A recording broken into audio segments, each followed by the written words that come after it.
Êxodo, capítulo de número 3, versículos 1 ao 10. Eu louvo a Deus por esta palavra que adentrou no nosso coração, e eu creio ser esta a vontade de Deus para as nossas vidas aqui nesta noite. Todos encontraram, digam amém. Leiamos, portanto, a palavra de Deus que nos diz assim: E apacentava Moisés o rebanho de Jetro, seu sogro, sacerdote em Midian. Então levou o rebanho atrás do deserto e chegou ao monte de Deus em Horebe. E apareceu-lhe o Senhor em uma chama de fogo no meio de uma sarça. E olhou e notou que a sarça ardia no fogo, mas a sarça não se consumia. E Moisés disse: Agora irei até lá e verei esta grande visão, porque a sarça não se queima. E vendo o Senhor que se virava para ver, bradou Deus a ele do meio da sarça e disse: Moisés, Moisés. E respondeu ele: Eis-me aqui. E disse: Não te chegues para cá. Tira os sapatos, algumas traduções, as sandálias dos teus pés, porque o lugar em que estás é terra santa. Disse mais: Eu sou o Deus de teu pai, o Deus de Abraão, o Deus de Isaque, o Deus de Jacó.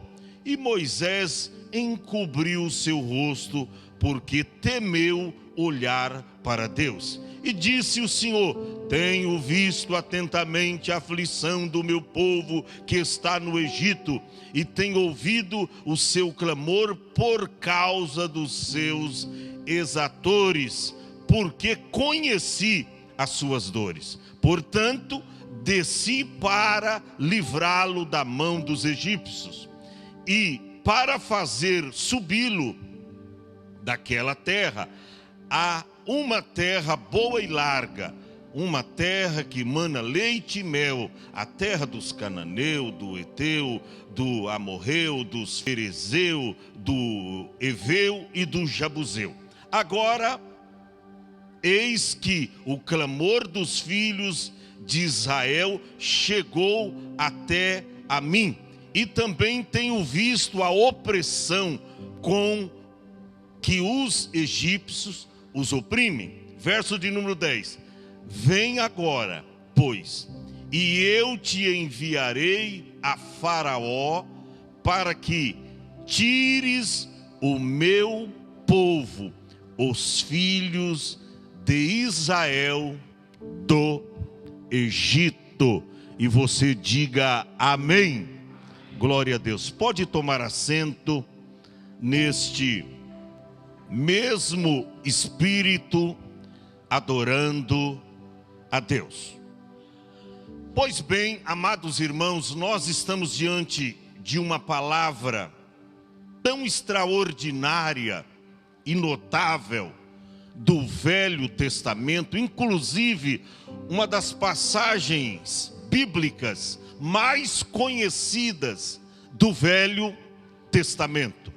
E nós temos um tema aí, o chamado de Moisés na sarça de fogo ardente. O chamado de Moisés na sarça de fogo ardente.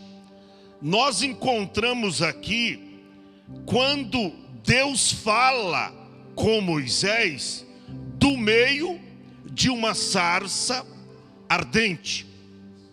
Moisés havia fugido do Egito, temendo ser morto por Faraó.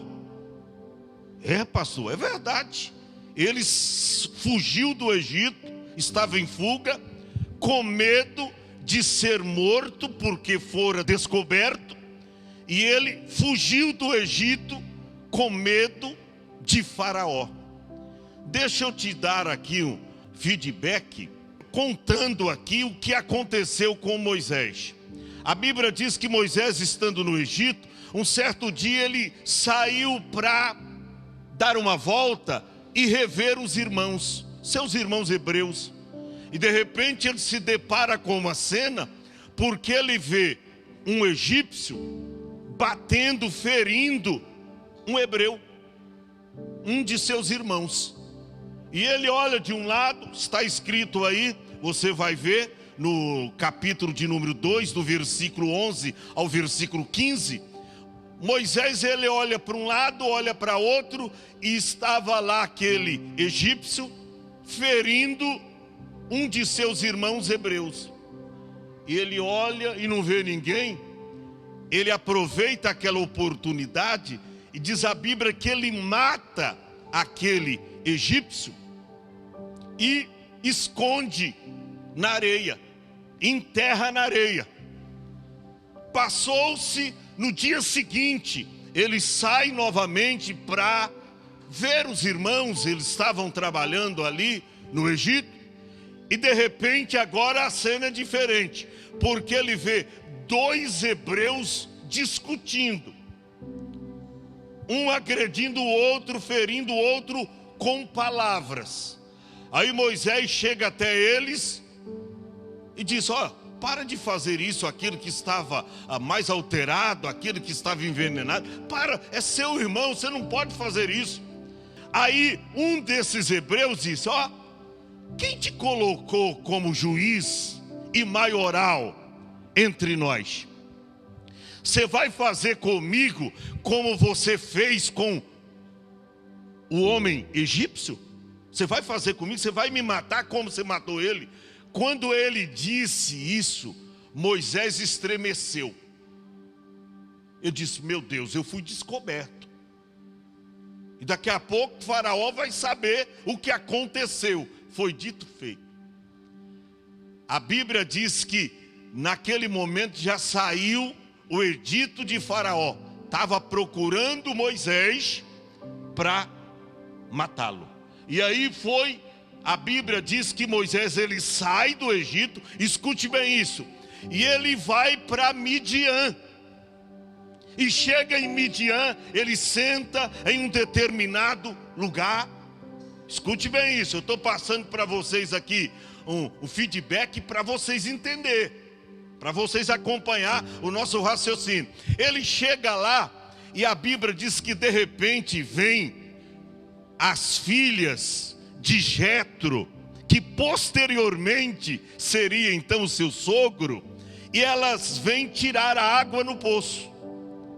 E enquanto elas estavam ali, alguns pastores também que pastoreavam naquela região, a Bíblia diz que se levantou contra essas donzelas. E Moisés, como tinha um espírito defensor, ele defende aquelas donzelas e expulsa dali aqueles pastores.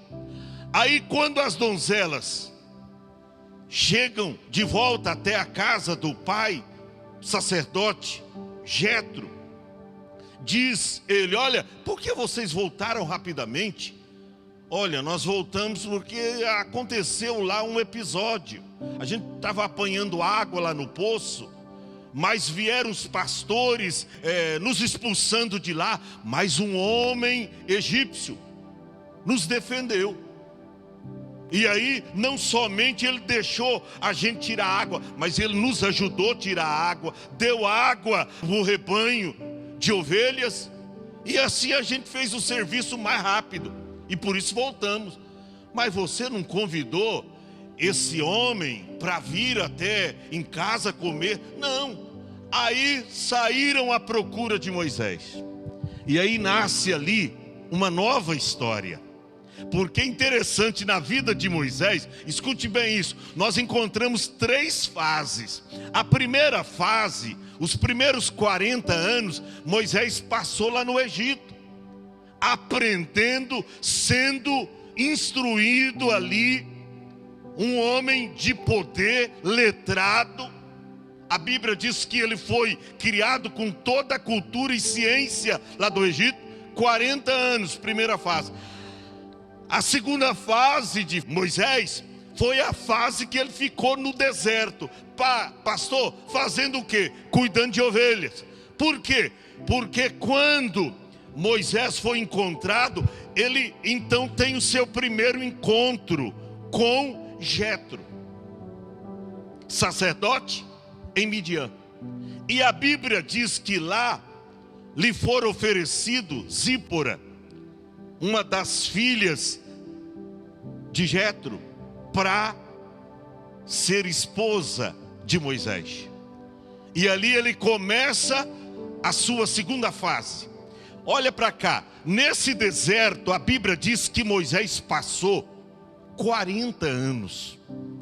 Lá no Egito, ele dependia de Faraó, era filho da filha de Faraó, ele tinha tudo, mas ele teve que abrir mão de tudo, porque defendeu um hebreu, o próprio hebreu que o revelou a Faraó, porque sabia de tudo o que Moisés havia feito. E a Bíblia diz que nada que a gente faz fica oculto, e tudo que fora feito e praticado, a Bíblia diz que Deus trará à luz até as obras ocultas das trevas.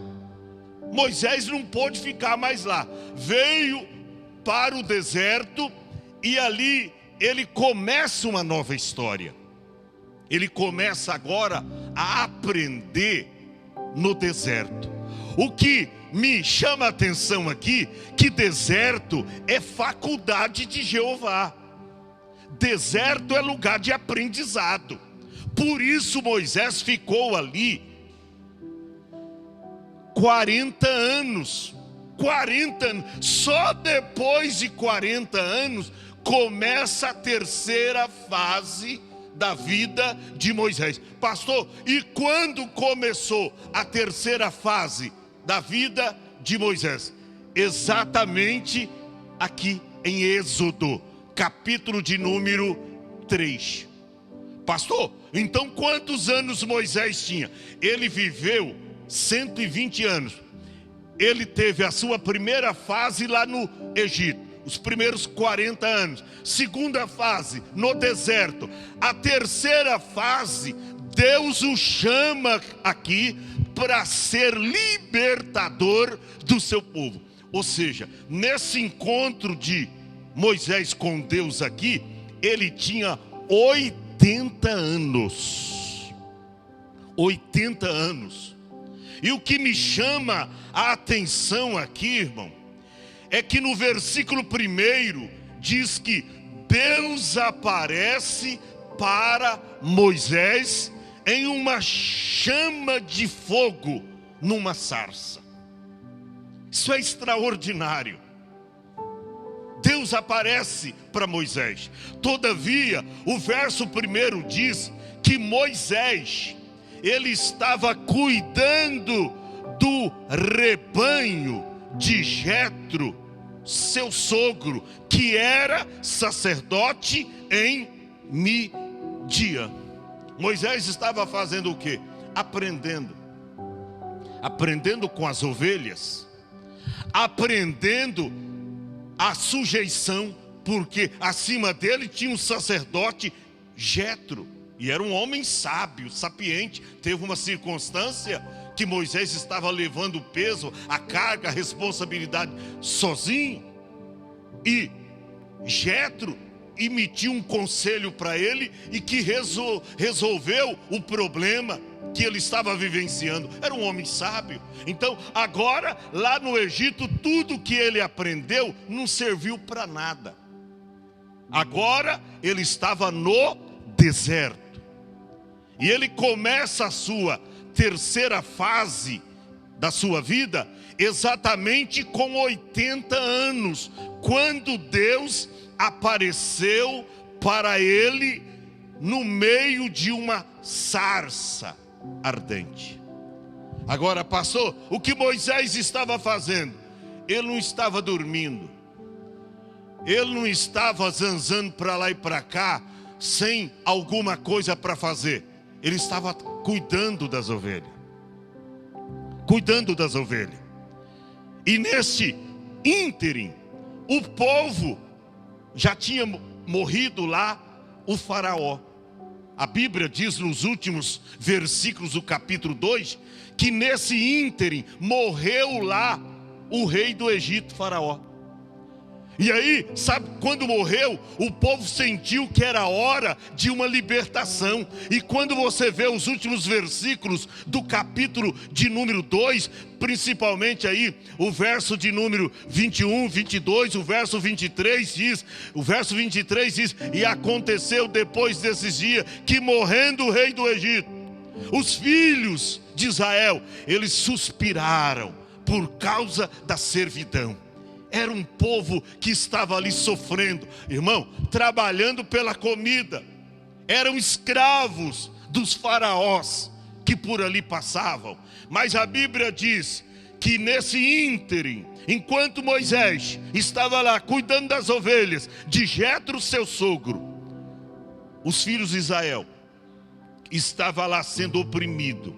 Mas quando morre o faraó, eles começam a clamar. O versículo de número 23 diz que eles começaram a clamar. Assim o clamor subiu a Deus por causa da sua servidão. E o verso 24 é contundente, que diz que Deus ouviu o seu gemido. E Deus lembrou-se da aliança que tinha feito com Abraão, Isaque e Jacó.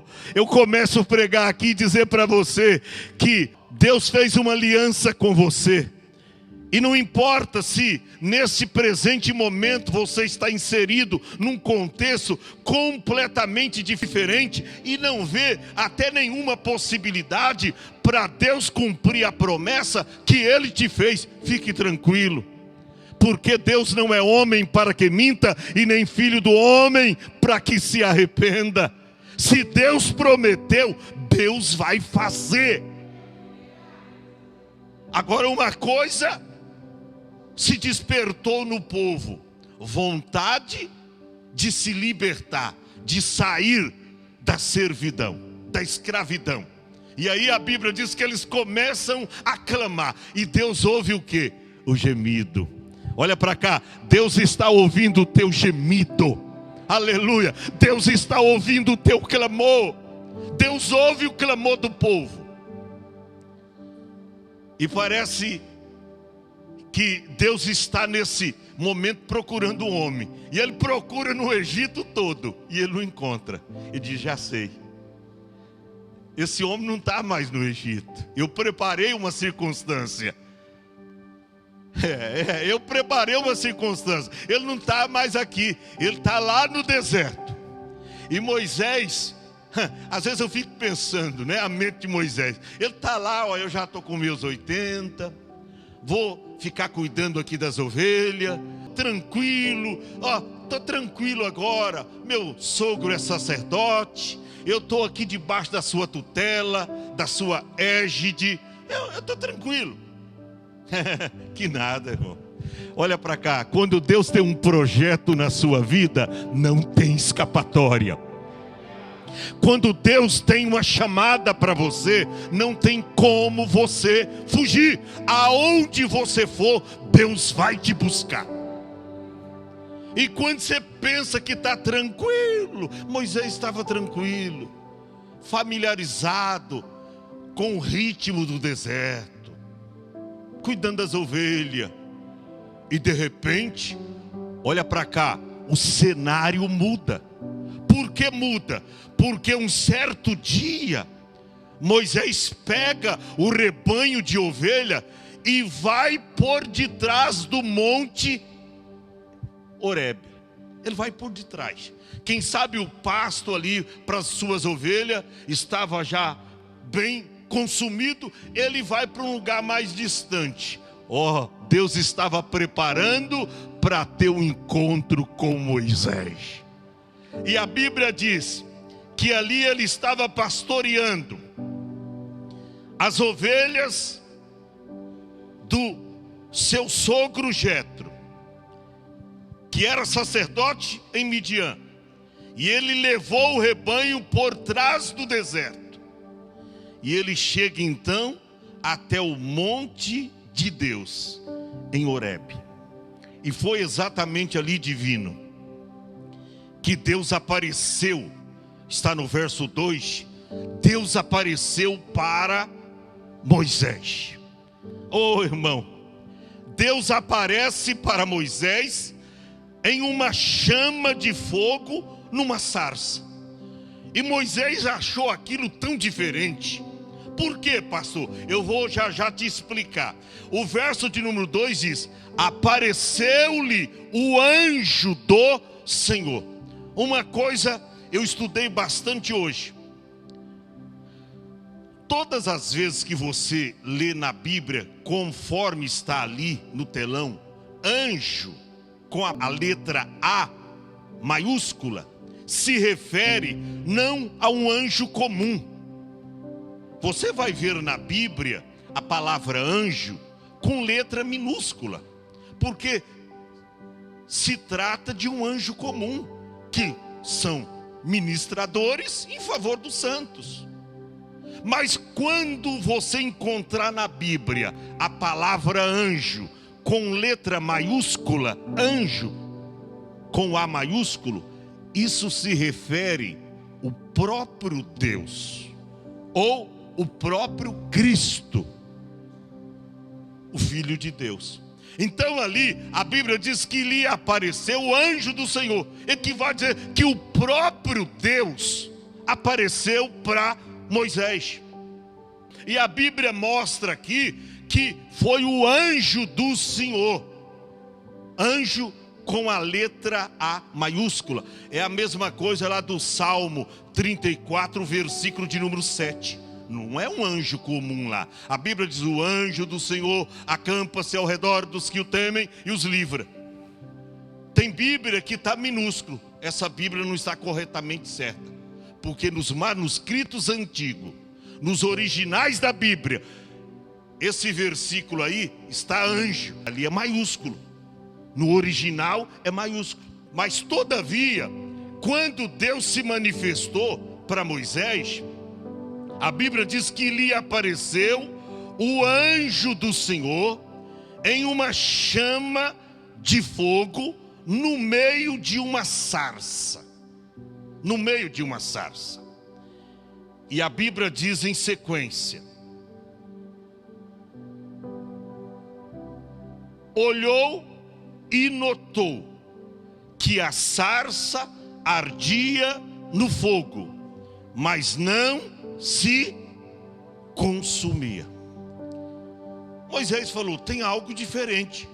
Interessante que isso que aconteceu chamou a atenção de Moisés, porque está escrito que quando, no verso de número 2, ele olha para lá e ele nota, ele diz: olha, o que está acontecendo?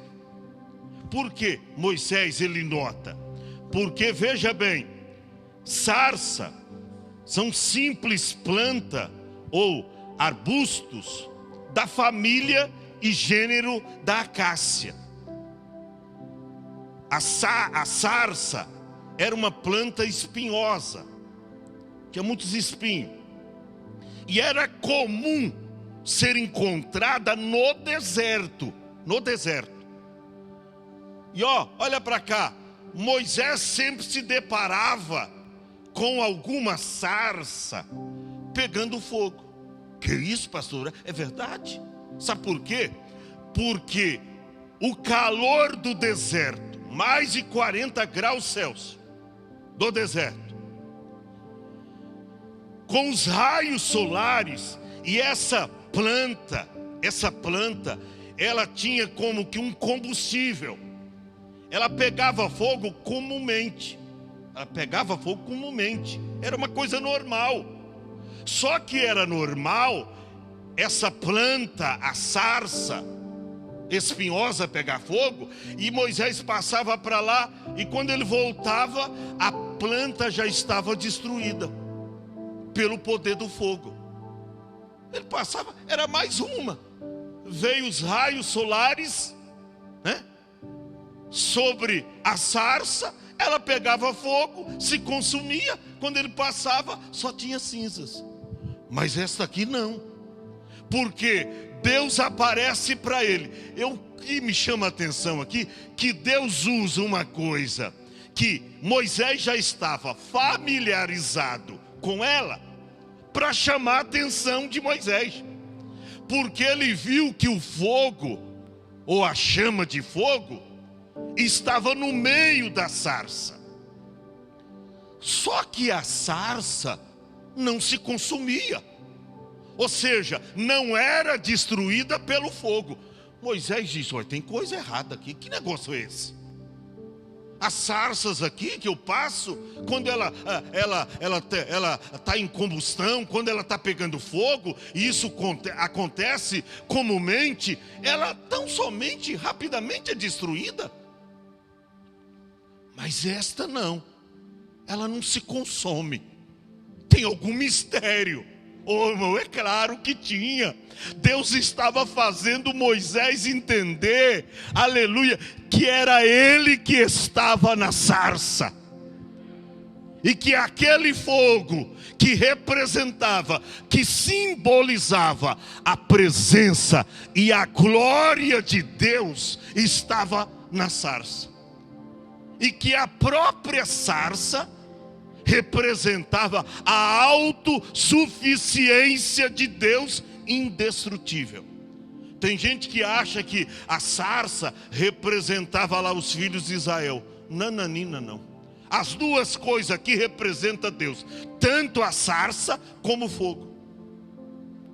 Tanto a sarça como o fogo. Não representa aqui os filhos de Israel, o povo de Israel, que estava sofrendo lá no Egito e que não era destruído. Nananina, não. A interpretação correta, bíblica aqui, é que o fogo representa, simbolizava a glória de Deus que estava ali sendo manifestada a Moisés, e que a sarça representava a autossuficiência de Deus sobre tudo e sobre todos.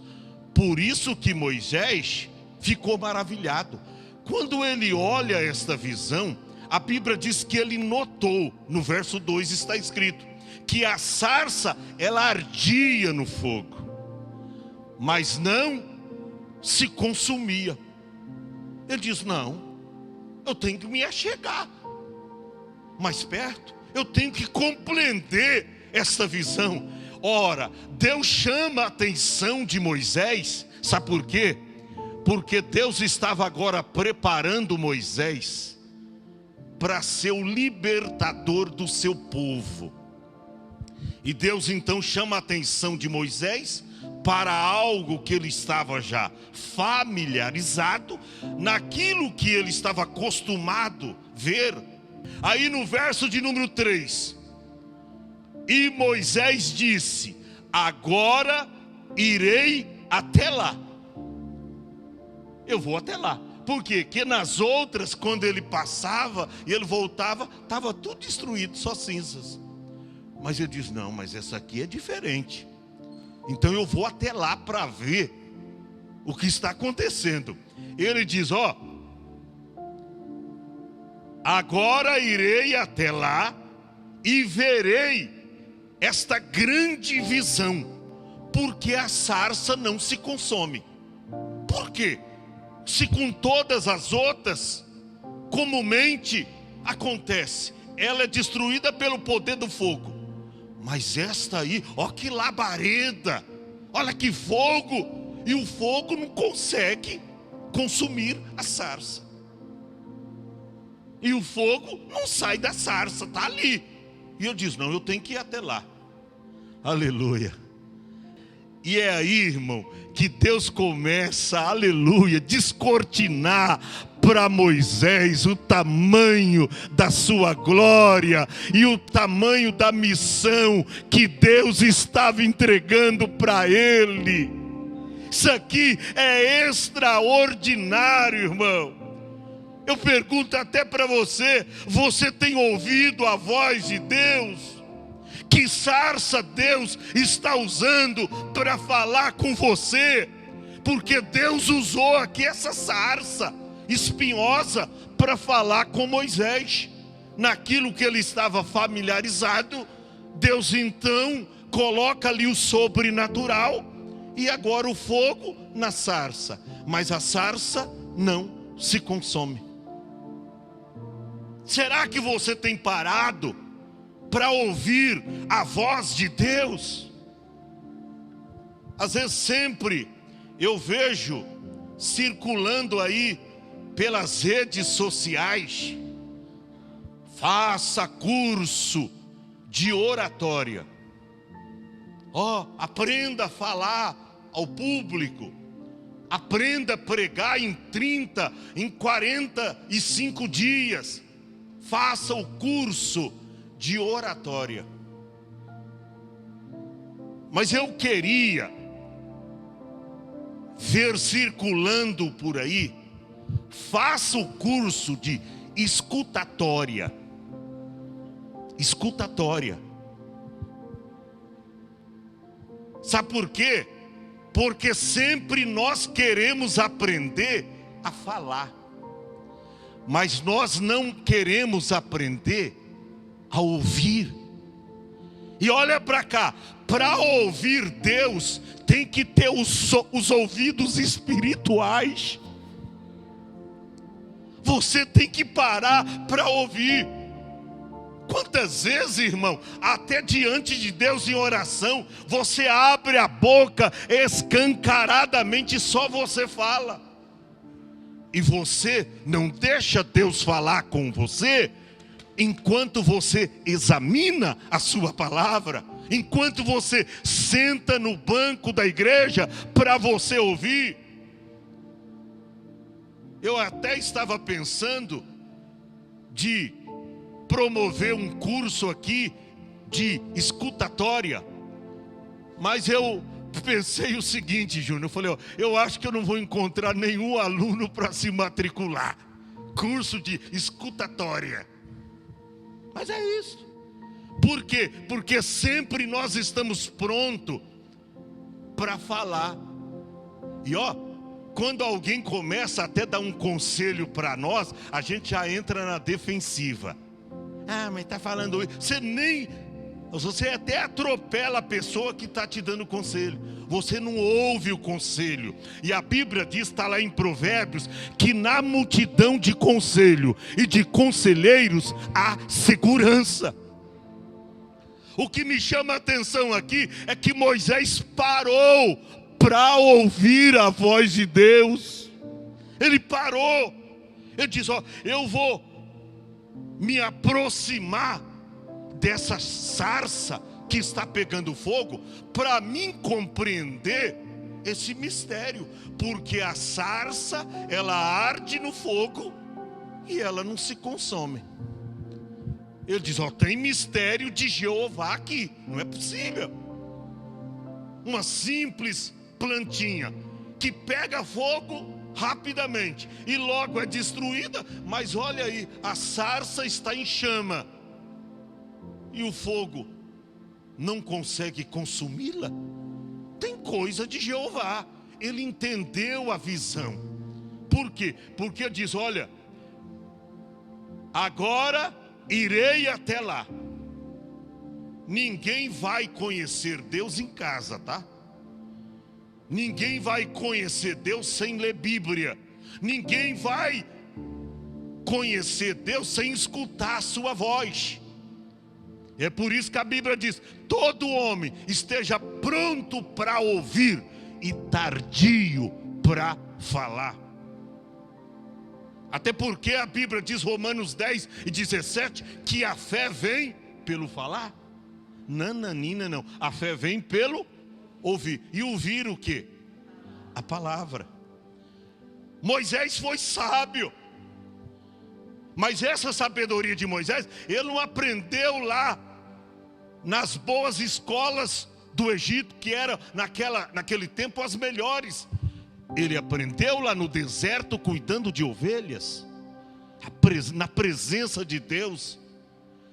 E a Bíblia diz que ele então decide: eu vou até lá, verso 3, e verei esta grande visão.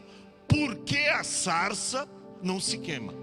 Se eu estou familiarizado com elas, eu vejo elas pegando fogo, e eu vejo elas sendo destruídas pelo poder do fogo. Mas esta aqui não, tem algo diferente nela. E quando Deus, interessante, Deus diz: esse camarada é louco, ele veio até aqui, ele vai morrer. Ele vai morrer. O verso seguinte, verso 4: e vendo o Senhor que se virara para lá, ou seja, ele já estava indo a caminho, Deus bradou. Por que Deus bradou? Você lembra de uma fala que Deus disse para o próprio Moisés, quando ele pediu para Deus mostrar para ele a sua glória? Disse: Moisés, está pedindo coisa que você não está entendendo. Homem algum poderá ver a minha glória e permanecer vivo. A glória de Deus, gente, é tão grande, é tão intensa, é tão grandiosa, é tão big, que se você se deparar com a deidade de Deus, com a glória de Deus, você morre instantaneamente.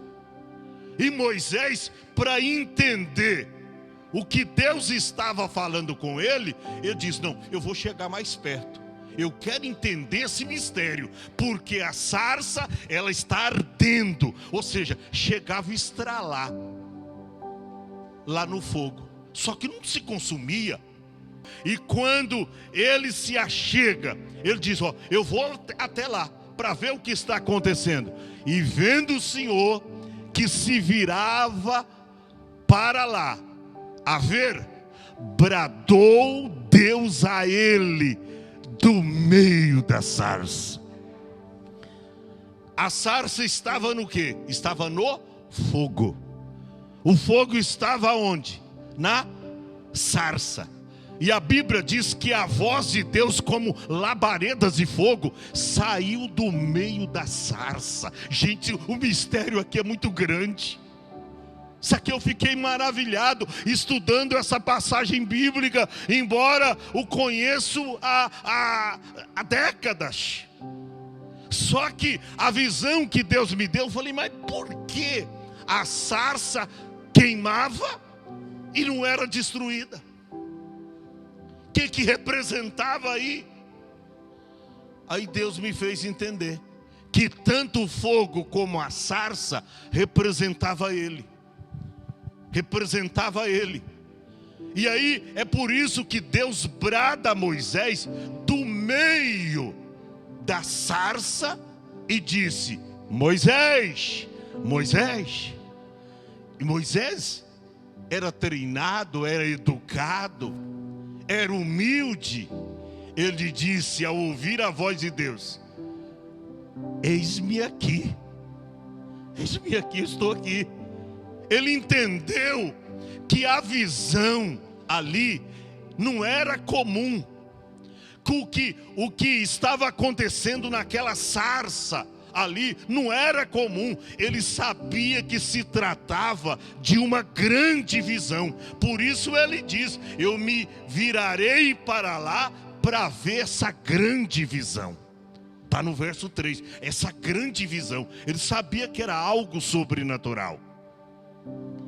Mas quando ele vai querer se aproximar do que estava acontecendo ali naquela sarça, a Bíblia diz que Deus brada a ele no meio da sarça e disse: Moisés, Moisés. E ele disse: eis-me aqui. E o verso de número 5 é contundente e disse: não te chegues para cá. Ou seja, Moisés, não venha até aqui. Não vem até aqui, porque senão você vai morrer. Não venha até aqui. Não se chegues para cá.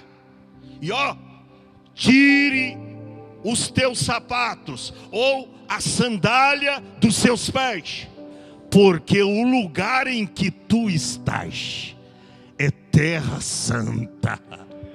Aleluia. Oh, meu irmão, alguém pode perguntar, mas por que Deus mandou Moisés tirar as sandálias? Tem um mistério. Eu falei, mas por que Deus mandou tirar as sandálias?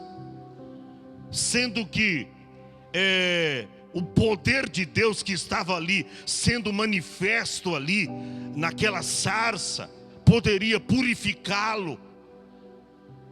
Moisés era um homem comprometido com Deus. Embora havia fugido do Egito, era um homem temente a Deus, cuja mãe, Joquebede, o criou nos ensinamentos cristãos. Conhecia Deus. Não era um homem pecador, era um homem santo. Embora tinha feito lá algo no Egito, ao contrário da vontade de Deus, matou um homem, escondeu na areia, mas Moisés era um homem de índole boa, um homem bom. Deus não poderia, através do fogo, ter purificado Moisés? Porque Deus disse para ele, não te chegues para cá, tire os teus sapatos ou as sandálias de teus pés, porque o lugar em que você está é terra santa.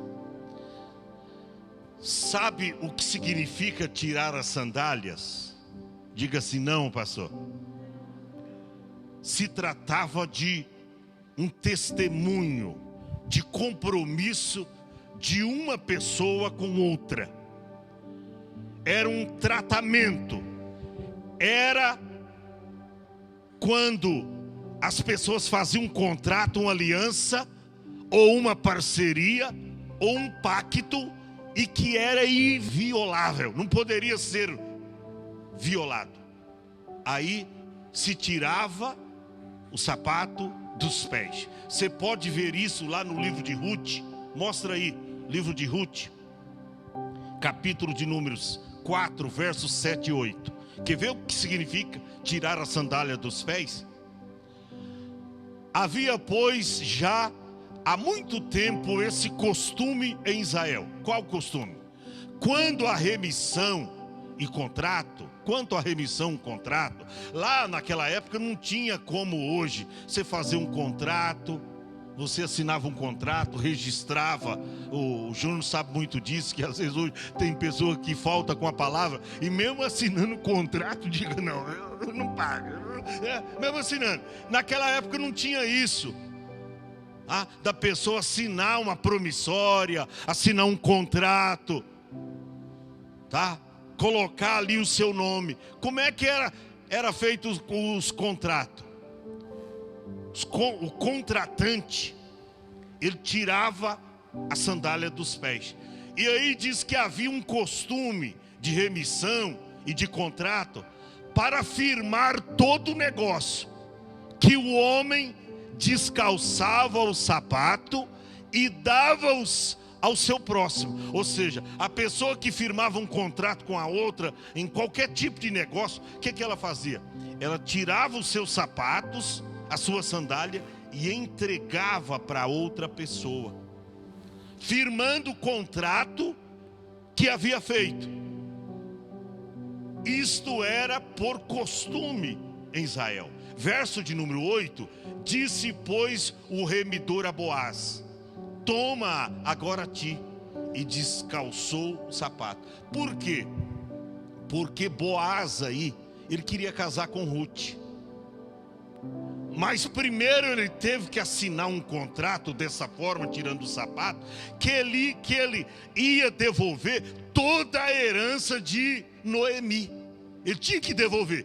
Para ele ser esposo de Ruth, ele tinha que devolver toda a herança de Noemi. E assim ele o fez. Ele diz, eu estou firmando esse contrato, que se eu casar com Ruth, eu vou ser o remidor, eu vou remir toda a herança de Noemi. E ele o fez. Quer ver mais? Abra para você ver lá no livro de Josué, 40 anos depois desta cena. 40 anos depois, tá? Lá em Josué, capítulo de número 5, versos 14 e 15. Quer ver? O que significa tirar o sapato?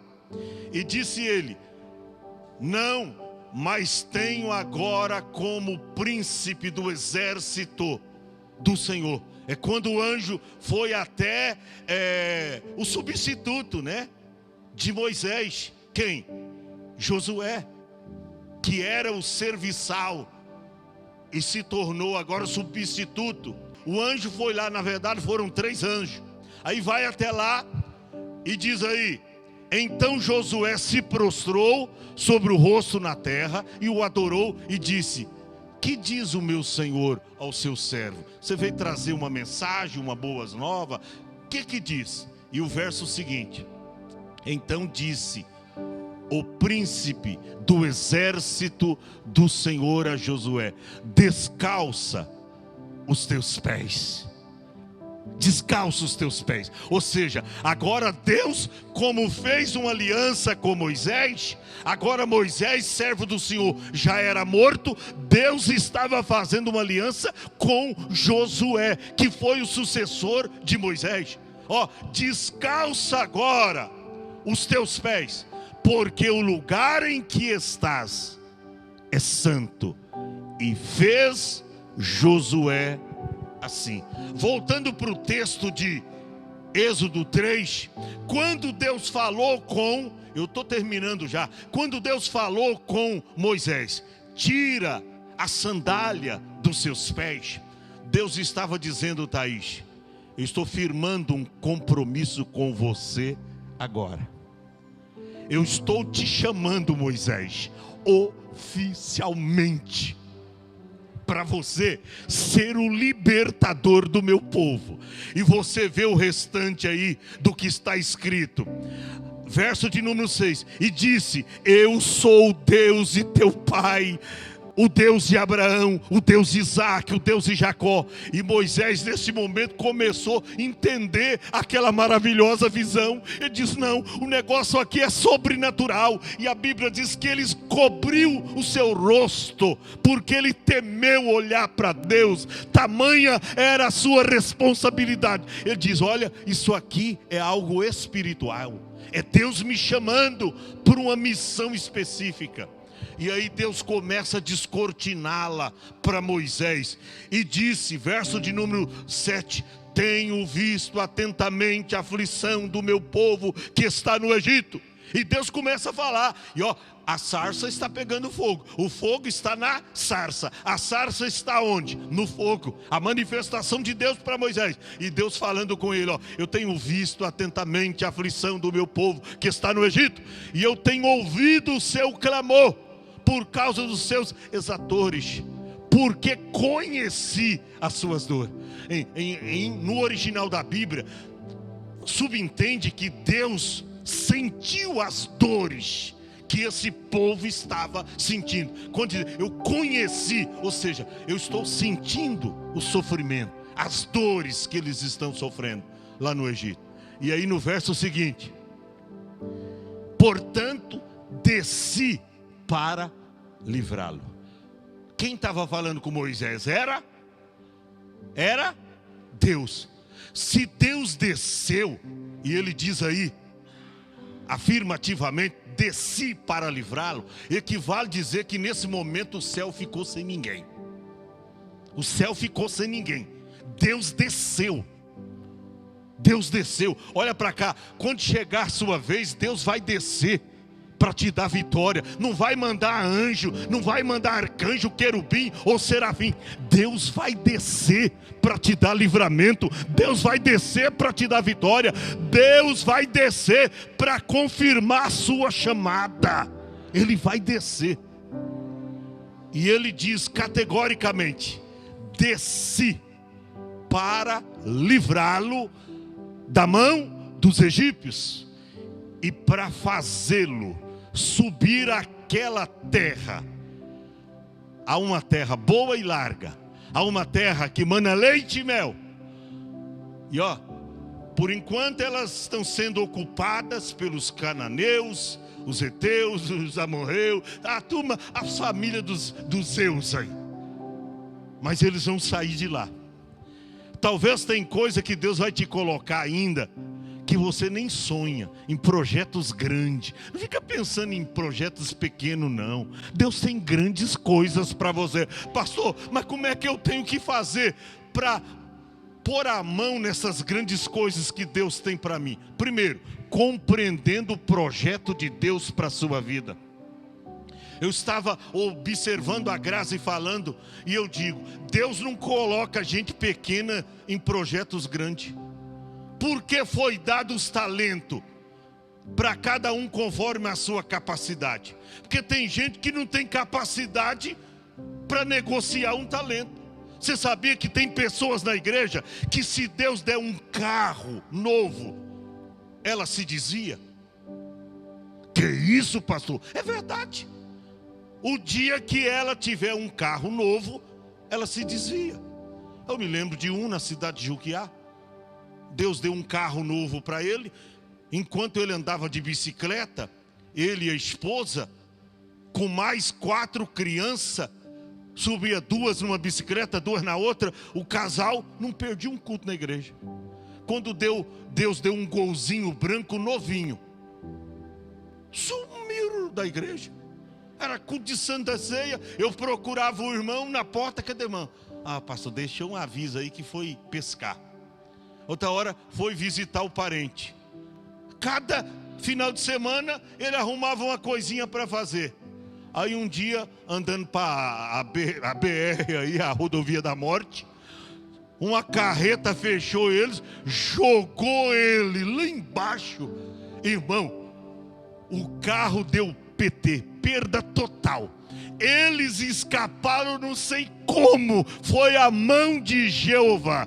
Como não tinha, eles ganhavam pouco, só tinha dinheiro para comprar o carro e pagar a prestação. Sabe o que aconteceu? Não tinha seguro. Perda total, ou seja, foi para o ferro velho. E eles voltaram a andar de bicicleta e nunca mais perderam culto, irmão. Porque aí eu entendo que tem gente que Deus tem que dar só um. Esse um que recebeu um talento ainda não foi capaz. Porque recebeu um talento, ao invés de negociar e granjear mais um, ele enterrou o talento recebido. Olha para cá, Deus te chamou para uma grande obra. Não é coisa pequena, não. Deus tem coisa grande para você. Jeremias 33:3 está escrito: clama a mim e responder-te-ei. Primeiro, anunciar-te-ei coisas grandes. Segundo, coisas firmes. Terceira, coisas que vocês não sabem, que vocês não conhecem, mas que Deus a confirmará na sua vida, na vida da sua família, se você clamar ao Senhor.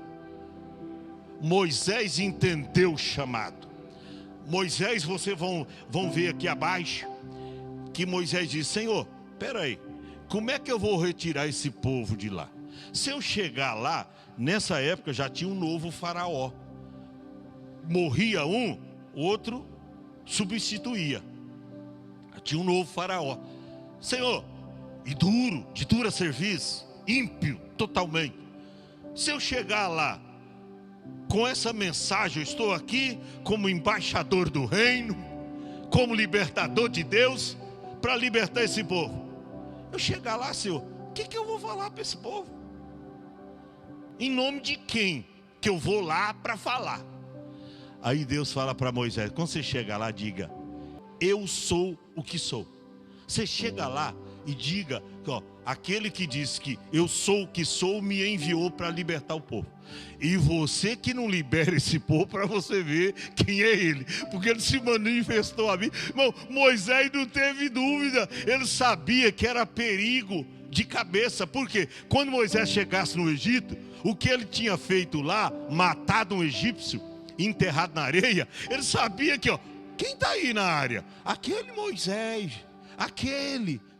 filho de Joquebede, que vivia aqui no palácio, saiu daqui há 40 anos, mas ele está pensando, a gente conhece ele, a fala dele.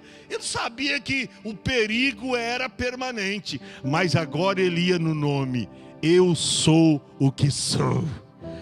O eu sou me enviou a voz. Liberta, deixa o meu povo de Israel ir. E aí todo mundo conhece a história. Faraó endureceu o coração, Deus manda a primeira, manda a segunda, a terceira, a quarta praga, e o negócio vai ficando estreito, até que o povo é liberado. Sabe por quê, irmão? Porque agora Moisés estava na visão. Olha para cá, Deus tem uma chamada para você. Não tem como você fugir dela. Às vezes eu fico pensando, pastora Ruth, porque tem gente suprimindo a chamada. Pastor, o que é suprimir a chamada? É você pisar em cima da chamada. É você, fazer assim: eu não quero essa chamada, eu não quero. É você abrir mão da chamada. É você dizer: não, é bonito isso, mas o outro realizando, não eu. É bonito eu pregando tal, mas eu não quero esse compromisso. É você fugir das responsabilidades que Deus confiou para você. Mas nesta noite, Deus está trazendo aqui essa história da sarça pegando fogo, e o fogo que não consumia a sarça, para fazer você entender que você é portador de uma chamada. Sabe por que você tem subsistido até agora? E tem vencido, mesmo não sendo aquele crente, né? Você sabe do que eu estou falando. Aquele crente tão fiel. Mas por que você tem subsistido? É porque Deus está zelando por uma chamada que Ele te deu algum tempo atrás. Você tem tentado, por todas as formas, abrir mão dessa chamada. E sabe que tem gente que perde bens, perde filhos. Eu lembro do pastor Armando Chaves, de saudosa memória, ele contando uma reunião para a gente em Santos, que Deus teve que tocar. Ele tinha 10 filhos. Aí, atravessando com eles no barquinho lá no Amazonas, vem um vento e uma criança cai nas águas e desaparece. Ele diz: eu tinha 10, Deus precisou tocar em um, tirar a vida dele para me entender. E aí eu cheguei na igreja para reclamar. Deus falou comigo: é o dízimo. Estou falando com você, você endurece o coração e não quer a minha chamada. Ele disse que foi fazer a obra. Na primeira pregação dele, mais de 50 almas aceitou Jesus na congregação como Salvador. Olha para cá, você tem uma chamada de Deus. Não foge. Ainda que você tenha que pagar o preço. Tem gente daqui que vem longe, lá de São Vicente, tem uma chamada. Não abra mão da sua chamada. Você que às vezes chega aqui até meio molhado, não tem um carro, vem de bicicleta, não tem dinheiro, e você diz: meu Deus, mas como é que Deus está me chamando numa miserabilidade como essa? Nem dinheiro eu tenho. Para fazer a obra de Deus não precisa de dinheiro, precisa ter fé. Para fazer a obra de Deus precisa ter coragem, precisa ter vontade, não precisa de dinheiro. Dinheiro é uma circunstância, Deus prepara. Deus preparou tudo para Moisés. E quando Moisés chegou lá, irmão, ele chegou cheio de autoridade. Fica em pé. Eu tenho certeza que Deus falou com você através desta palavra. Eu tenho certeza que através do chamado de Moisés, na sarça de fogo ardente, Deus está despertando em você o calor da sua chamada. Quem sabe, por alguma circunstância, você tem desistido da chamada. Não, eu vou na igreja quando der. Quando der eu vou na igreja. Quem sabe, 1, 2 vezes por semana, ou 1, 2 vezes por mês, aí eu compareço na igreja. E devagarzinho, você está abrindo mão da sua chamada. E Deus, lá na sua tenra idade, na sua meninice, Deus te chamou. A Bíblia diz assim, Paulo chega para Timóteo e diz: Timóteo, desperta o dom que existe em ti. Você tem um dom de Deus. Você tem uma chamada ministerial. Que isso, pastor? O senhor está dizendo que tem pessoas aqui em nosso meio que ainda Deus vai chamar para ser pastor? Tem. Pastor, o senhor está dizendo que tem pessoas aqui na igreja que Deus vai chamar e colocar no posto de missionária e até pastora? Tem. Mas você vai encarar ou você vai continuar fugindo? Não é melhor você se entregar para aquele que te chamou? Moisés aqui não teve como fugir. Se Moisés tivesse fugido, ele teria morrido, ido ao óbito. Ele não fugiu. Quando Deus falou com ele, e quando você vê aqui a história, Deus dá uma vara para Moisés. Ele diz: Senhor, mas esse é o instrumento que o Senhor está me dando para descer lá no Egito? Moisés, isso aí tem poder, Moisés. Mas que poder tem isso aí, Senhor? Joga ela no chão. Quando Moisés joga no chão, a vara vira uma cobra, víbora. Ele tenta pegar a cobra assim com medo. O Senhor diz: pega, Moisés. Aí ele pega, volta novamente, Júnior, uma vara. Quando ele chega com essa vara lá no Egito, Júnior, os magos dizem: ele faz isso aí? Isso aí é mágica. A gente faz também. Pegaram os bastões dele e jogavam e virava cobra. Aí Moisés falou: mas tem uma diferença. Quer ver como eu sou chamado por Deus? Moisés pega a sua vara, joga no chão, vira uma cobra. A cobra de Moisés come, engole todas as outras. Oh, o homem chamado por Deus é assim. Aleluia. Tem um diferencial. Você foi chamado. Você tem certeza que foi chamado? Sai do teu lugar, vem à frente. Enquanto vamos cantar parte de um louvor aqui,